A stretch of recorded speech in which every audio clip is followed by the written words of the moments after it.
વાર્તા સાંભળવી ગમે? તો આજે તમને હું એક વાર્તા કહીશ જેનું નામ છે કામગરી મરઘી. એક હતી મરઘી, કર્મી એનું નામ. બોલે કલક કલક કલક, કામ કરે ચકાચક. એને જડ્યો ઘઉંનો દાણો. કલક કલક કલક, એ ઘઉંનો દાણો વાવશે કોણ? એણે પૂછ્યું. હું નહીં વાવું, કૂતરાએ કહ્યું. હું નહીં વાવું, બિલાડીએ કહ્યું. હું નહીં વાવું, વાંદરાએ કહ્યું. હું નહીં વાવું, મોરલાએ કહ્યું.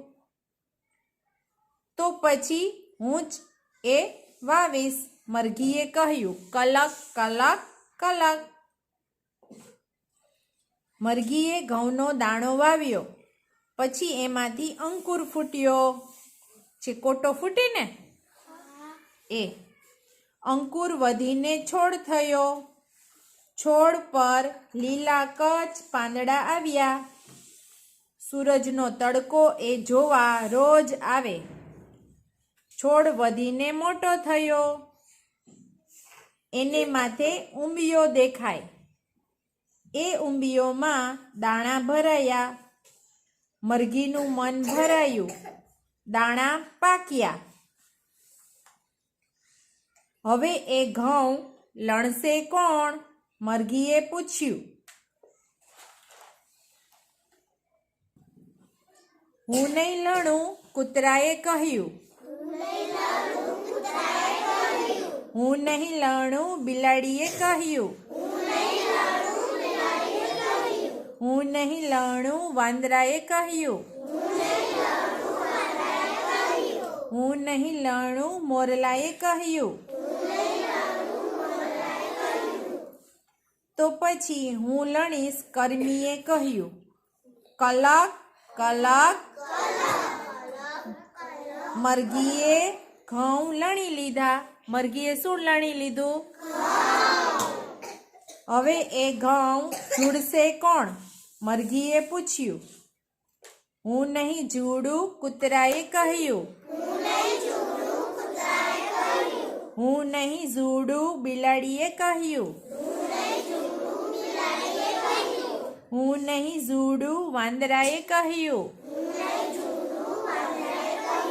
હું નહીં ઝૂડું, મોરલાએ કહ્યું. તો હું ઝૂડું છું, કર્મીએ કહ્યું. કલક કલક. મરઘીએ ઘઉં ઝૂડી લીધા. હવે આ ઘઉં દળાવવા ઘંટીએ કોણ જાશે? મરઘીએ પૂછ્યું. હું નહીં જાઉં, કૂતરાએ કહ્યું. હું નહીં જાઉં, બિલાડીએ કહ્યું. હું નહીં જાઉં, વાંદરાએ કહ્યું. હું નહીં જાઉં, મોરલાએ કહ્યું. તો હું ઘંટીએ જઈશ ને ઘઉં દળાવી લાવીશ. મરઘીએ કહ્યું. કલક ને પછી મરઘી ઘઉં લઈને ઘંટીએ ગઈ. ઘઉં દળાવ્યા. લોટ લઈને મરઘી પાછી આવી. કલક. હવે આ ઘઉંની રોટલી બનાવશે કોણ? મરઘીએ પૂછ્યું. હું નહીં બનાવું, કૂતરાએ કહ્યું. હું નહીં બનાવું, બિલાડીએ કહ્યું. હું નહીં બનાવું, વાંદરાએ કહ્યું.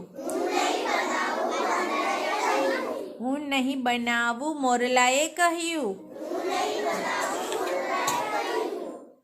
તો પછી રોટલી હું બનાવીશ, મરઘીએ કહ્યું. કલક. મરઘીએ પછી લોટ બાંધ્યો.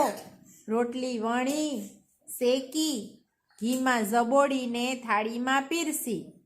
સુગંધ આવી. સૌના મોંમાં પાણી આવી ગયા. હવે રોટલી ખાશે કોણ? કોણ ખાશે રોટલી? કોણ ખાશે? મરઘી. કોણ ખાશે? સરસ, વેરી ગુડ.